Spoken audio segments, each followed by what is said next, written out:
Okay, good afternoon or evening or morning, depending on your time zone, everyone. Today, I have the pleasure of introducing Kate Meyer. Dr. Kate Meyer earned her PhD from the University of Minnesota and did a postdoc at Cornell University. She is currently an assistant professor at Carleton College. And today, she will talk to us about the importance of being discrete, flow kick models of environmental disturbance. So go ahead, Kate, the floor is yours.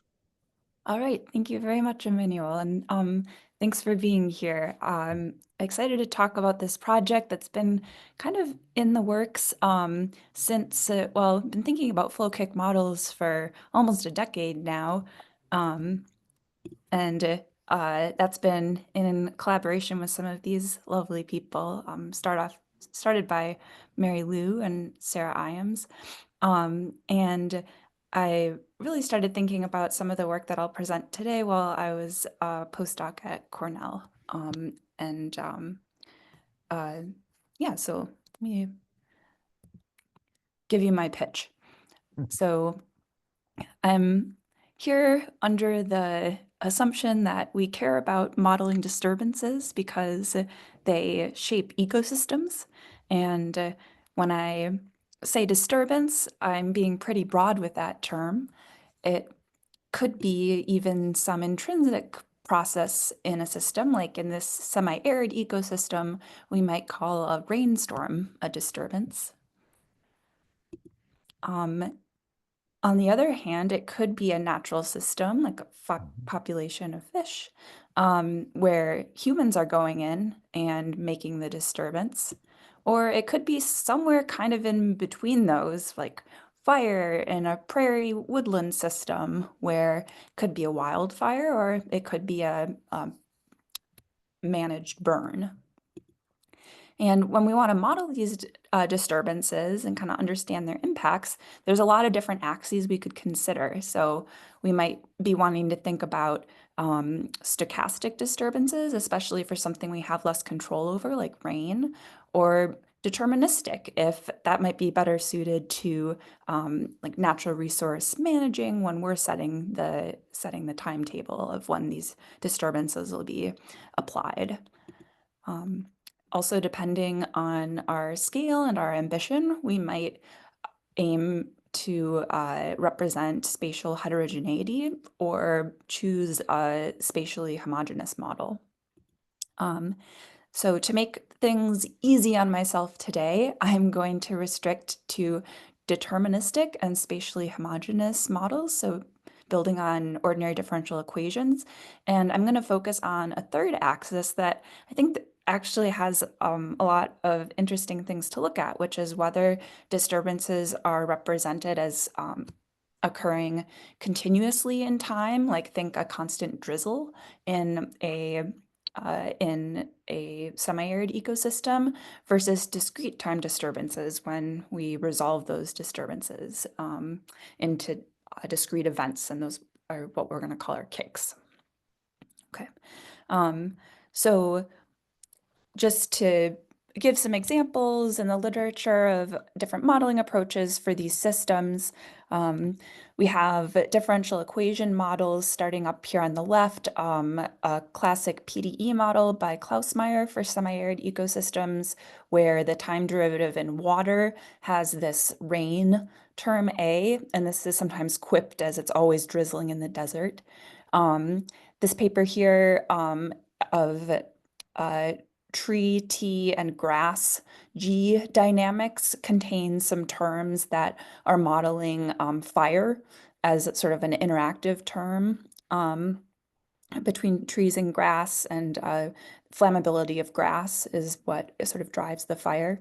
And really any kind of population model you have, say X is a population of fish or some other population, could have a continuous harvesting term. So that's what disturbances might look like when they're continuously modeled. On the other hand, there's recent work on pulsed precipitation in semi-arid ecosystems. So Puneet Gandhi and Mary Silber and others published recently about this in SciAds. Um, Lana Hoyer-Leitzel and Sarah Iams have published a paper using impulsive differential equations to model fires in grasslands. And there's a paper from 2018 where myself and a number of people that you saw on that first slide introduced flow kick systems as a particular type of or a particular framework to deal with impulsive differential equations. And harvesting was one of our applications. And I'm going to go into this framework in more detail now. So a big question on my mind today and other days is, what difference does it make whether you use a discrete disturbance model or a continuous disturbance model? Are you going to get the same kind of predictions whether you bake the disturbance into the ODEs or whether you resolve it discretely in time? Certainly, ODEs are a little bit easier. So if it does seem that they can capture the interesting behavior, then maybe it doesn't. Maybe it's not worth the cost to introduce these impulses, these kicks. But I think, as we'll see, there's actually a number of cases where you really do miss out if you don't consider the discrete nature. So just a little bit of background about this framework for discrete disturbances that we call flow kick systems. And I'll do it in the simple example of a population that's growing under logistic growth, kind of a non-dimensionalized logistic growth here. That's giving us our flow, which solves the ODE for time tau. And then we're going to add a kick, which will represent our harvest. And composing these two processes will give us our flow kick map, that's capital Phi. So to illustrate this, suppose we have our population X on the vertical axis and time on the horizontal, and we start with population 1, that's carrying capacity, and we let it flow for 2.5 time units, that's tau, and we just stay at equilibrium. Then we kick with taking it down 60% of the whole population size, that's kappa, and that's one cycle of flow kick. And then we repeat.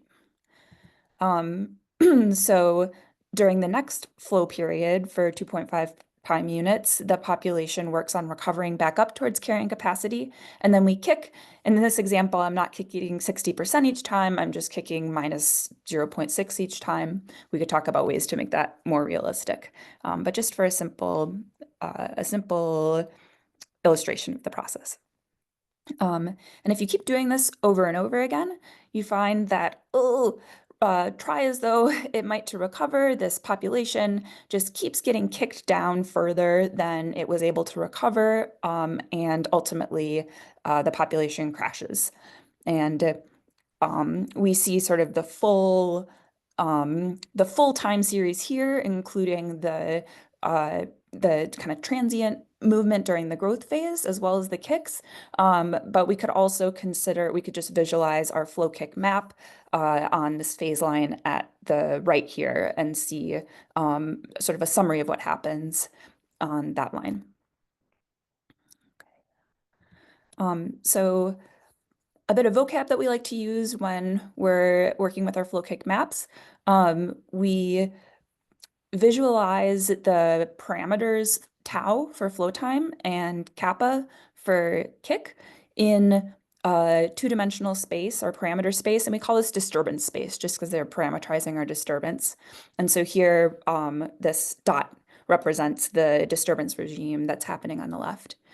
And if you think about it, we're applying sort of negative 0.6 of a kick every 2.5 time units. So if we take that disturbance and divide it by the period, the kind of recurrence period, then we get a disturbance rate, is what we call it, which in this case works out to negative 0.24. So I guess I'll just pause there and see if there's any questions on kind of the setup of flow kick before we do a little more with it.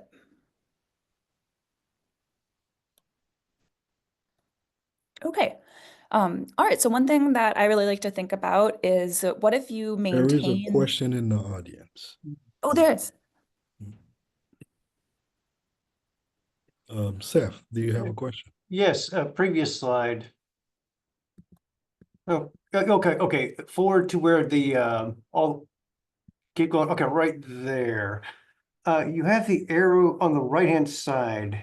You have, is there an arrow going off the screen on the bottom, and where's that going to?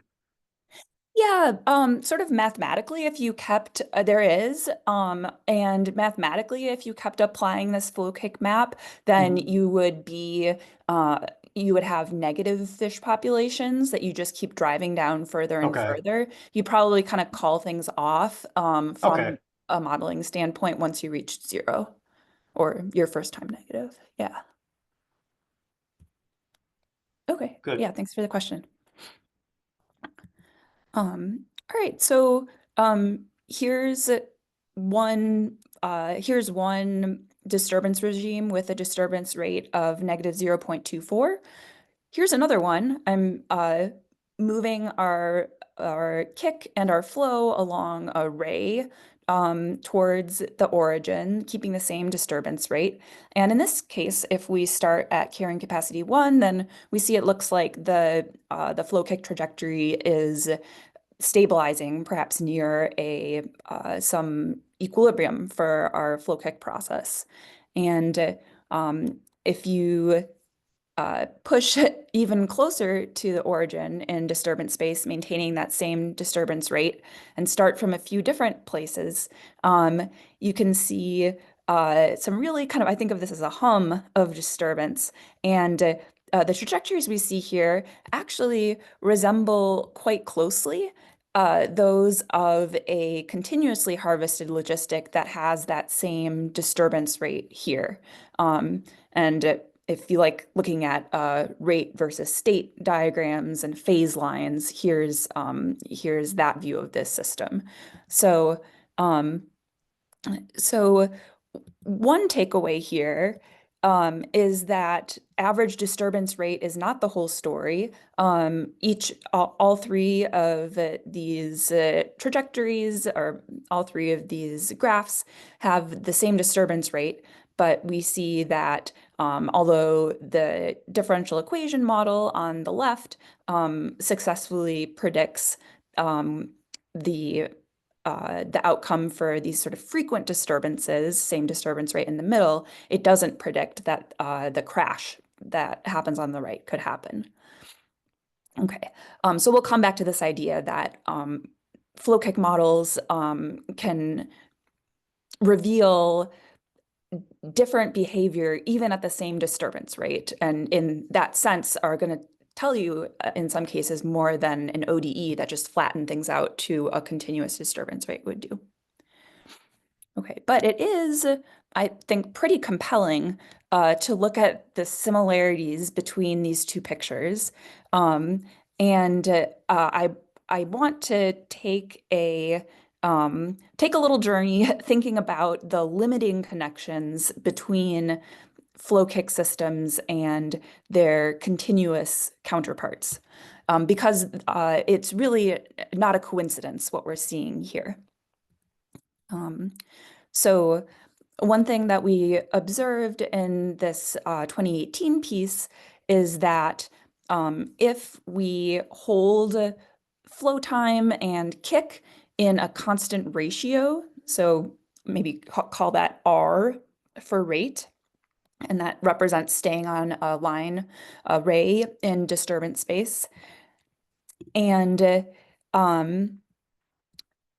if this is for a flow kick system that's based on an undisturbed system that's given by an ODE, x prime is f of x, so in the past that was our logistic model, then if we're thinking about this taking the limit as tau goes to 0 and therefore kappa goes to 0 because they're clamped, then the flow kick map generates the vector field f of x plus r, which is what we saw happen with that minus 0.24 in the logistic example. And by generate, I mean that if we take a time derivative at 0 of our flow kick map, this is coming from the flow kick map at time 0 being the identity map. We have this derivative giving us f of x plus r. And the proof of this is not too bad. Roughly, if we want to look at this difference quotient, we can expand out the flow component of our flow kick map. That's what this Taylor expansion in tau is. So roughly an Euler's approximation of the flow plus order tau squared plus a kick. And then the x's cancel, we wind up with a factor of tau on 2 of our terms. So we're able to divide those by tau. And then we're left with the order tau here that goes to 0 as tau goes to 0. And ultimately we get f of x plus k over tau, which is just r as tau goes to 0. So same result up here. The way that I think about this is that every different ray that's going into the origin sort of is limiting towards a different ODE. And so the origin contains multitudes in this sort of this framework. So for example, if we came in at a slope of disturbance rate of 1/2, then we're going to limit towards an ODE x prime is the original vector field plus a half, and so on and so forth, different augmentations, different disturbance rates. So that's kind of cool, but it's also a lot to cram into one point. And so it can also be useful to do a change of coordinates and say, okay, how about instead of keeping track of tau and kappa, how about we use tau and r, where r is kappa over tau, so you can always recover kappa. But this has the effect of taking all of these rays towards the origin and basically expanding the origin into a vertical line here. And so now our limits as tau goes to 0 can be, r is fixed, can be horizontal. Okay. So this theorem is about what happens if you take a limit of a discrete map and how you can think of it as sort of recovering an analogous vector field. I want to turn things around now and think a little bit about this problem of if you have a continuous model for a disturbance, it's baked into your ODE, to what extent can you assume, know that the dynamic features that you see in your ODE model would be there if you had instead discretized your disturbance? So that's our big question. Do continuous dynamics predict discrete? And if we kind of look at these pictures in the other direction, it seems like, yeah, maybe in some cases it should. We have like, what are our important dynamic objects here? We've got a hyperbolic attracting equilibrium, hyperbolic repelling equilibrium here, and those seem to continue in some way to attracting and repelling, we call them flow kick fixed points for that flow kick map.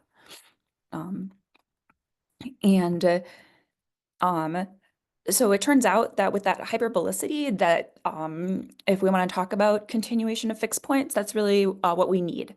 So in this paper that came out last year, we showed that a hyperbolic equilibrium for a continuous system, x prime is f of x plus r, that's our disturbance rate, continues with the same stability to a fixed point for the flow kick map, the map that sends x to the flow of x for time tau plus r tau, which remember that's our kappa, it's our new way of writing our kick.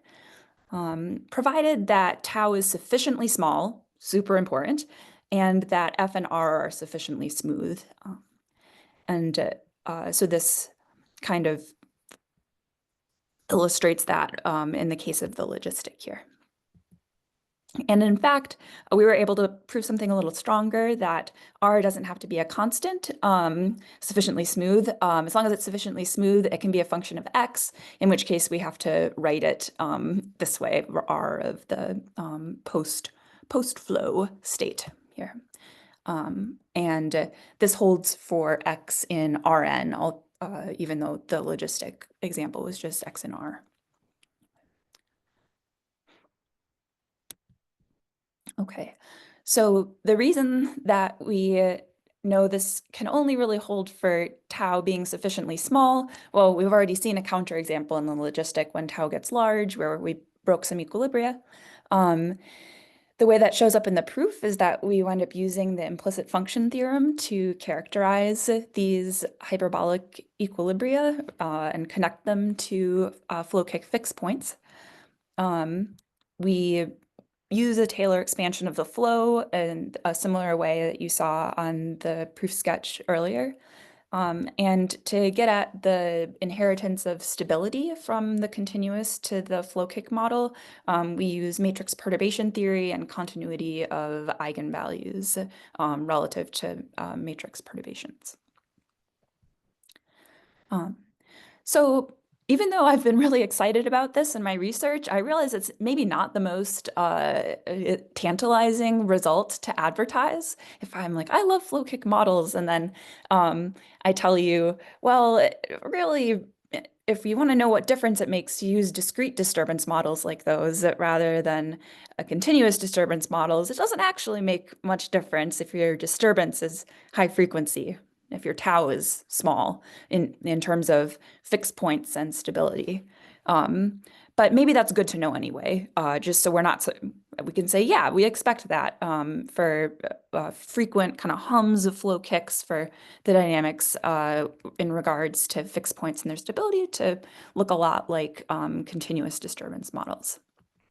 But of course, we do have this sort of this breakdown, and as tau becomes large and we continue to deliver these larger magnitude kicks at the same disturbance rate. And so let's look a little bit more at the transition from maintaining fixed points and stability to not.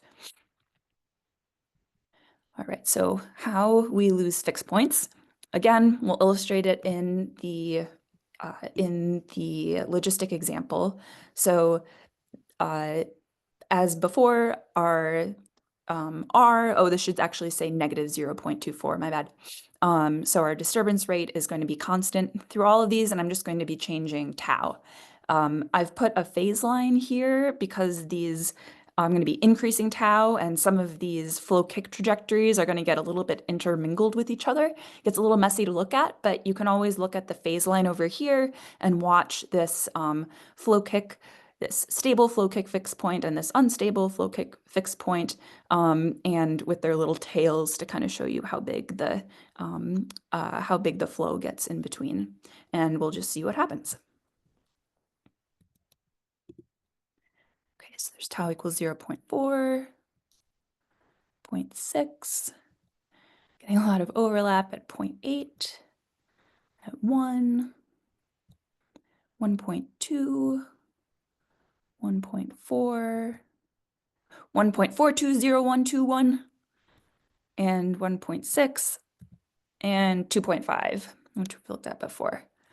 And so what we just saw was a saddle node bifurcation in tau,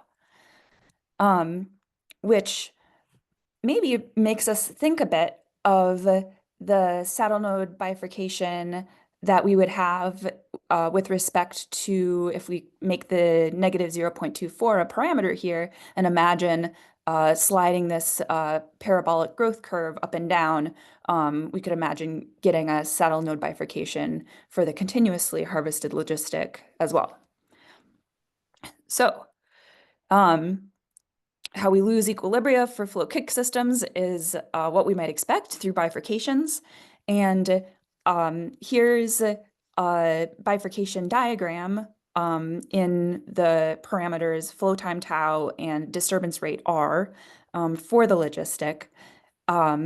We've got 2 fixed points in the blue shaded region, no fixed points in the white region, a curve of saddle node bifurcations here, and in the sequence of trajectories we just looked at, we moved from this place in the diagram across the saddle node bifurcation to here.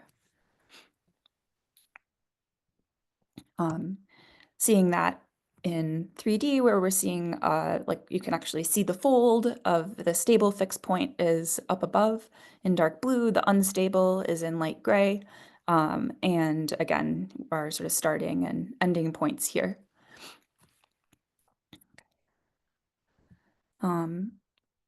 So this again is not coincidental, and we found and reported in 2024 that saddle node bifurcation in a parameter lambda for a continuous system where our disturbance rate is now parameterized by lambda continues locally to saddle node bifurcations in lambda for the flow kick maps, where we take R and multiply it by tau, and that's our new sort of kappa, our new kick. This is true provided that F and R are sufficiently smooth. And this result is really about taking the green saddle node bifurcation that's we can visualize in the plane tau equals 0, and saying that, well, if you take tau a little bit larger, then you also get a saddle node bifurcation in lambda for tau small. On the other hand, what we saw in the sequence of trajectories was a saddle node bifurcation fixing lambda and varying tau. And we've seen this in some different examples, although it seems that it might not always be true that it happens. And so we have this kind of lingering conjecture that under certain conditions, we also will have saddle node bifurcations in tau, and that certainly seems desirable to get to know when that'll happen if we're interested in shifting not just the rate of disturbances but also their timing and delivery.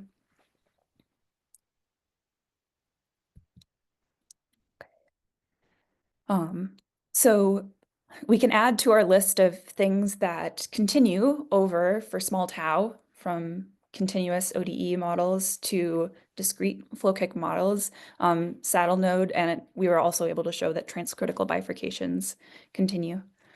And I want to turn now to thinking about the difference that it really does make, which can be, as we've seen, important as frequency of disturbances decrease as tau grows larger. So given that this is the MCRN colloquium, I wanted to work in a climate change example. It's a very simple model, so bear with me, but I think there's a message in it. And it is in the context of semi-arid vegetation. Because I like ODEs better than PDEs, well, I won't say that, but to keep it simple, I have an example for us with a non-spatial Klaus-Meyer model, so setting spatial derivatives to 0. And our 2 variables are biomass and water. And I've taken away the rain, and because we're going to deliver the rain by kicks. So just to orient us to this model, in the absence of rain, which could be added to the water in the system, we have a linear decrease in biomass, a linear decrease in water, and the biomass uses up the water. So we have this positive WB squared term and minus WB squared term. It's not just a simple like WB interaction, because the biomass is thought to act sort of autocatalytically towards its own growth with its developed root systems facilitating the infiltration of water into the ground where it can better be retained by the ecosystem and used by the plants, for example. Okay. So if we don't have any rain in the system, our phase portrait looks like this, where we have attracting equilibrium at 0, 0, no biomass, no water, things are dead. And if we start with some plants that have some water, the biomass uses up the water and grows for a bit, and then there's little to no water left, and the biomass decreases towards this sad state. Okay, but that changes if we supply rain kicks, which we were just going to say will kick our water up. So in this simulation, I've got a kick vector of 0, 2 and a time tau of 1 between them. And we can see that instead of making it all the way to the 0, 0 sad state, if we started at the same place or a similar place here, then we maybe had more biomass than the rain delivery was going to support initially. But after the first rain kick, the biomass is able to grow a bit more, and after kicking and biomass growing and then kind of having used up the water and repeating this process, we converge on, this is kind of what a attracting flow kick equilibrium can look like in 2 dimensions. And so here's a flow kick fixed point we could think of as we've got some biomass and it's raining occasionally to help maintain it. Okay, so our disturbance rate for this example would be, if we just focus on the second component here, would be 2 divided by 1, so 2. And next I'm going to show you if we keep that disturbance rate, but we space out the rain. So it's like we have longer droughts in between rain periods and then more torrential downpours. And here's what that looks like. So now our kick is 5 divided by a tau of 2.5. So still a disturbance rate of 2. But in this case, the rain comes a bit too late, it would seem, and despite a lot of rain, the biomass isn't able to stabilize at a positive flow kick equilibrium, and we wind up with this disturbance regime kind of having headed towards 0 biomass, and it just kind of rains periodically, and the water goes up and down. So I think, yeah, this example is in the 2024 paper that I've cited, and our reviewers made a good point that it's probably good to take this example with a grain of salt, seeing as the non-spatial Klaus-Meyer is a really simplified model of the interaction between biomass and water. And if you want to all of a sudden introduce like a temporal resolution to the rain process, it might be a bit of a mismatch to say, oh, we're going to be more realistic about the rain, but we're not going to, we're going to keep this sort of a toy approach to the biomass and water dynamics. And I think that's a fair point. For a really more detailed treatment, I'll refer you to Puneet Gandhi and colleagues' paper that I cited at the beginning, and I'll have a reference at the end. They've done a really nice job with PDEs and thinking about really using the flow kick framework, but with a PDE. But I still think that there's value in this like really simple example, just showing that, again, as you take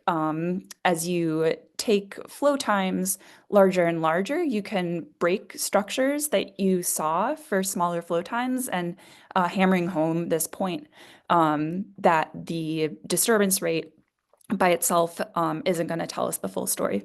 So just some pictures or some images from that paper seeing, again, it's a saddle node bifurcation for this system. If we look at tau on the this axis, the average precipitation rate are here, and then choosing biomass to represent the as our representative from the two state variables. We have a saddle node bifurcation in the continuous system back here that continues out to a saddle node bifurcation for the flow kick systems. And it's a little bit easier to see if we look at the projection. So imagine our eyeballs are up here and we're looking down, then that fold is right along here, the saddle node bifurcation, and we're looking at vegetated and barren states. And you can see how changing, increasing tau while keeping the same average precipitation rate can shift from a vegetated to a barren state, and how the average precipitation rate where that saddle node bifurcation happens in the continuous system differs from, it starts to kind of bend, and we require higher average precipitation rates to maintain vegetation as the rainfall delivery gets more and more like sparse and extreme. So that's kind of a big takeaway there, is that we get bifurcations at different disturbance rates as we start to change the frequency of the disturbance. Okay, so that's a lot of kind of equilibrium focused work. And I think there's some really interesting things to explore when we look beyond equilibria in our dynamics and ask some of these same questions about relating continuous disturbance models to flow kick disturbance models. So just a taste of that. We've looked at predator-prey dynamics, and our undisturbed predator-prey cycle is in gray here. And then lambda, the parameter here, will be a proportional harvesting of the predator. And when we go from zero harvesting to a continuous harvesting model, our predator-prey cycle contracts a bit, although it's still there. It's also possible to keeping this disturbance parameter at 1/15th, it's possible to deliver the predator harvest as a kick instead, and we're seeing trajectories of that in the middle here, and we get what looks like continuation of the limit cycle here, although sometimes with the numerical simulations, it can be hard to tell whether you've got like a sort of a dense trajectory, a quasi-periodic orbit on an invariant closed curve, or if you just have a really high period point.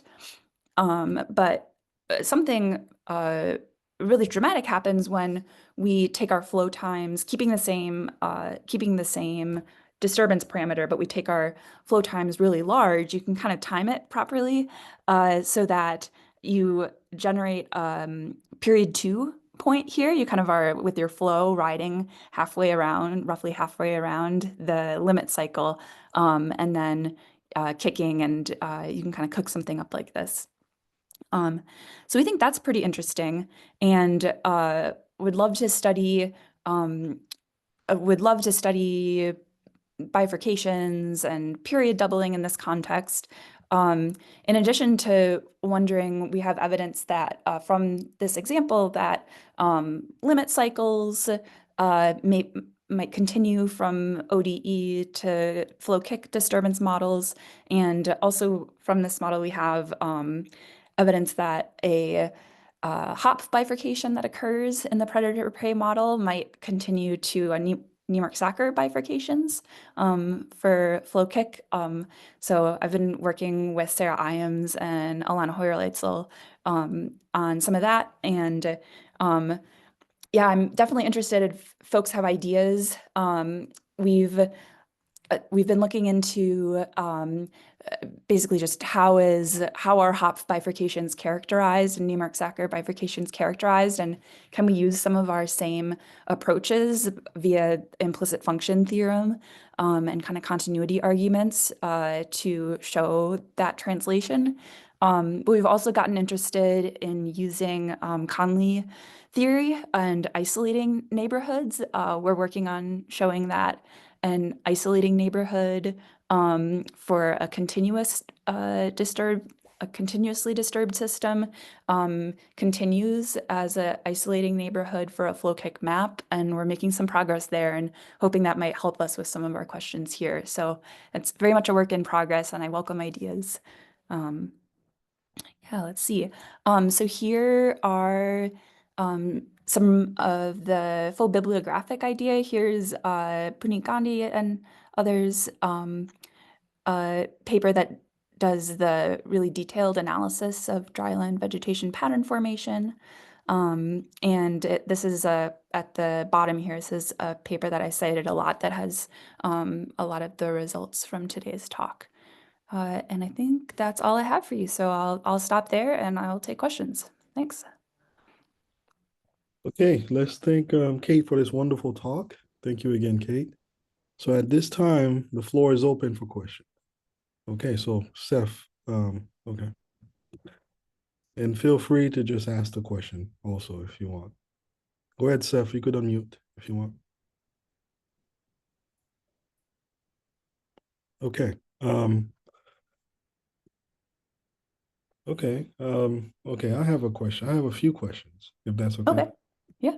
So the first question that I have was basically when you in your theorem, you mentioned sufficiently smooth, right? But Yeah. yeah, but sufficiently smooth is broad, right? So have you Yeah. explored like what does that mean? Is there a way? Yeah, definitely. Yeah. C4, basically.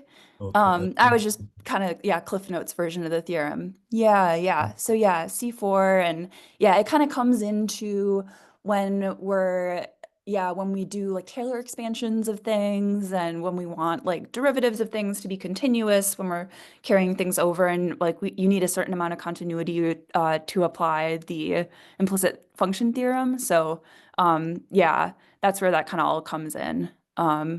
But yeah, I probably could have put C4 in there and just been more technical. Okay. Yeah. Are there any other assumptions on F? I mean, besides the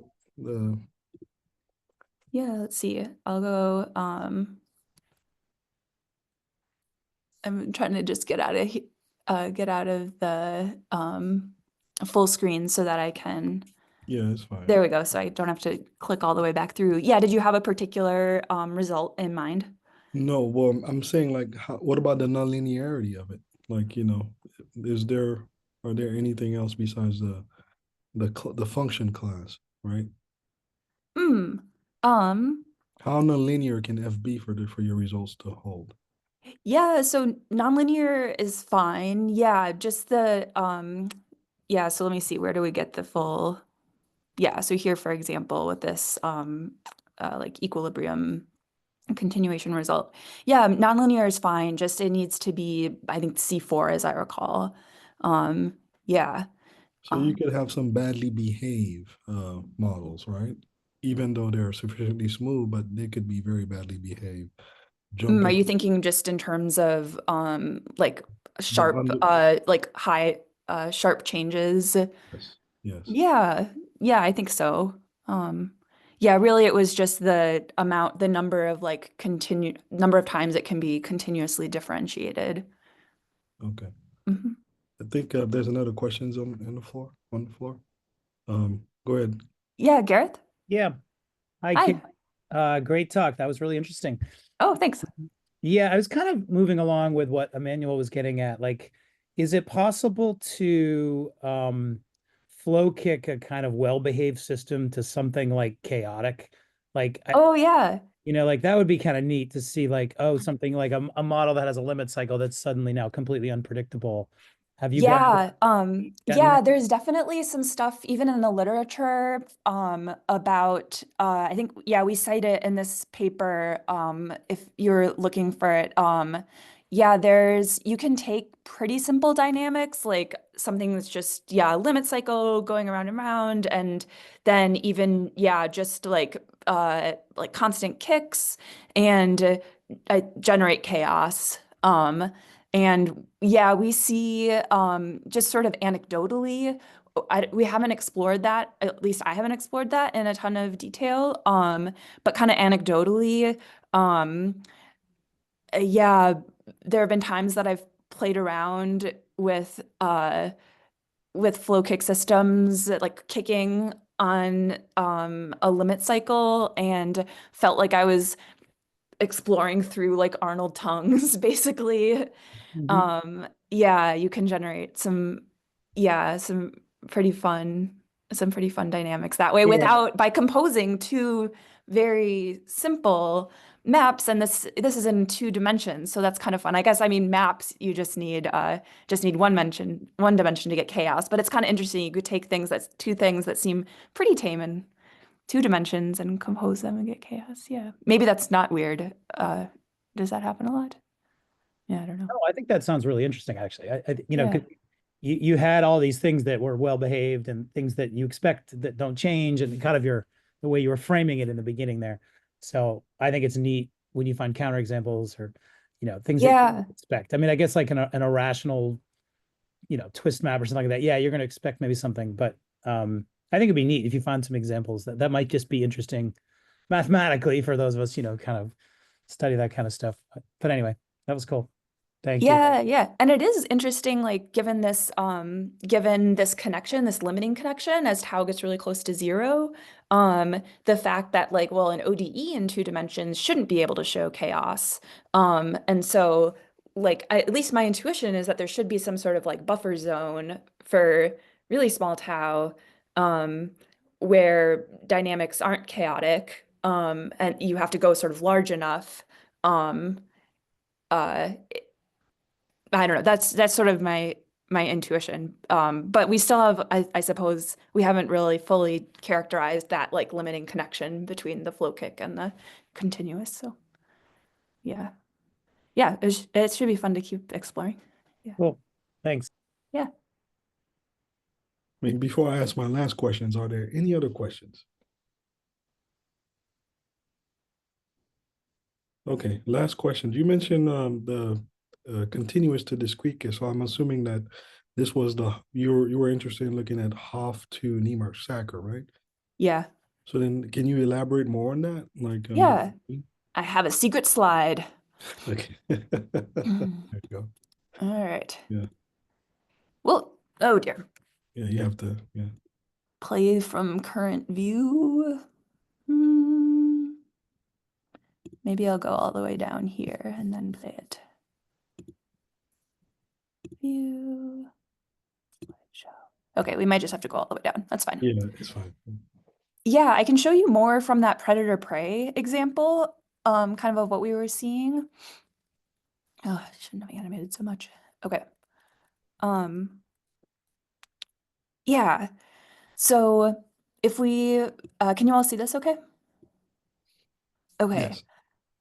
So if we focus on the left column of panels to begin with, here is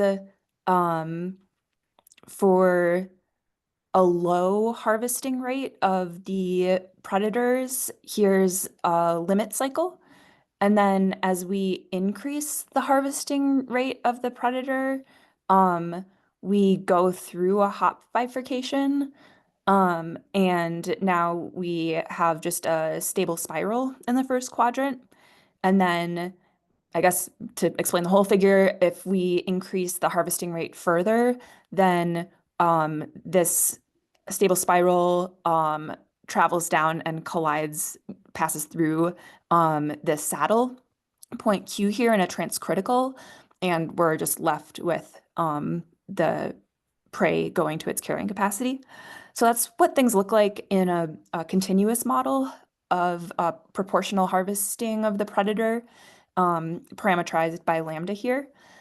And then if we choose, I think tau is equal to 1 here or something small, then for the same values of lambda, we have these flow kick views where we're delivering sort of, in some sense, the same disturbance rate, but discretely.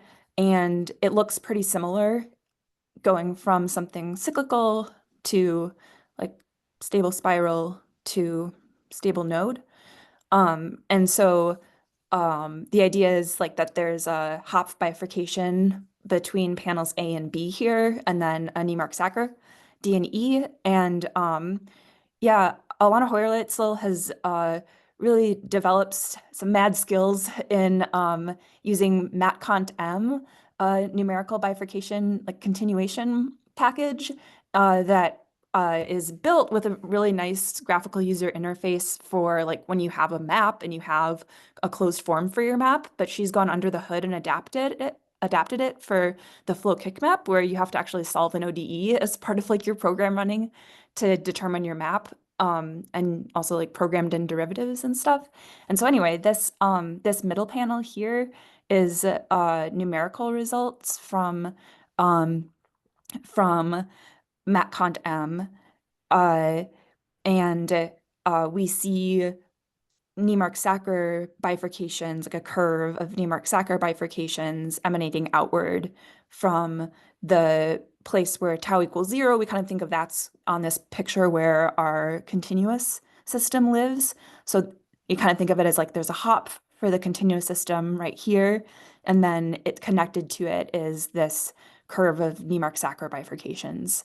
And then we also saw the transcritical continue, but we think there's a lot of structure here that I think we wound up not really putting in and emphasizing, but I think there are probably like kind of some tongues. I don't know, I get nervous around Arnold tongues. But yeah, there's some like interesting periodic bifurcation stuff happening like off of the Niemark-Sacker curve as well that we didn't wind up putting in. We're still kind of exploring. I don't know, does that help? Yeah, I mean, of course, I mean, I would have to know more about the background about the tongues and the exploration that's done, but yeah, I mean, I get an idea. Thank you. Okay. Do you have information about like which parts of the Niemark-Sacker bifurcation, or like where you have this invariant circle also coinciding with periodic points on the invariant circle? Does that make sense? Oh, say it once more, where you have a So like the Niemark-Sacker gives you a invariant circle uh-huh. for your map, but then like, do you know whether there's families of periodic points in that invariant circle, or is that invariant circle like chaotic in some way? Oh yeah.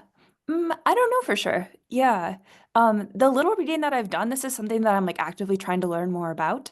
The little reading that I've done has led me to believe that like depending on whether like as you're yeah, maybe as we moved in like through a Niemark-Sacker bifurcation or like we're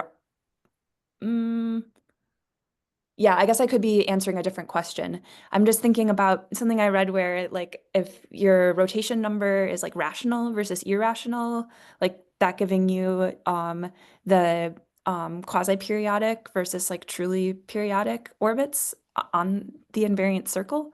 But that might be like after a Niemark-Sacker bifurcation, just like within a flow kick system. But yeah, I'm still trying to kind of build up my knowledge of this area and understand understand better. Like I have sort of intuition, like things from reading that there's like because of like the density of the rationals and the irrationals in R that you would very close together have dynamics that are both periodic and quasi-periodic, and that overall there would be some sort of like overall rotation happening. But others that know this area better, I welcome your input at this point, or if you have good resources, I mean, I've explored that. So what happens to after the Neimark Sacker bifurcation, if you keep going, if you have a supercritical one? So Yeah. the invariant circle starts to fold, right? You start seeing some small folding.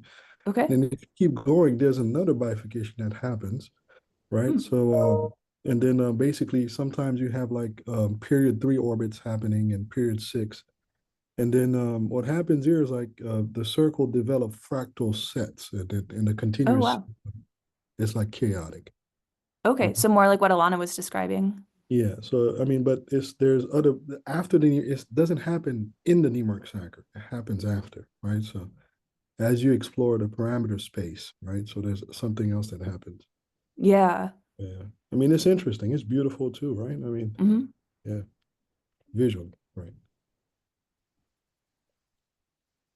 Okay, so let's thank Kate for this wonderful talk again. Thank you so much. All right, so we are supposed to have another speaker next week, and then I guess Christian will make the announcement. All right, thank you again, guys. All right, thanks.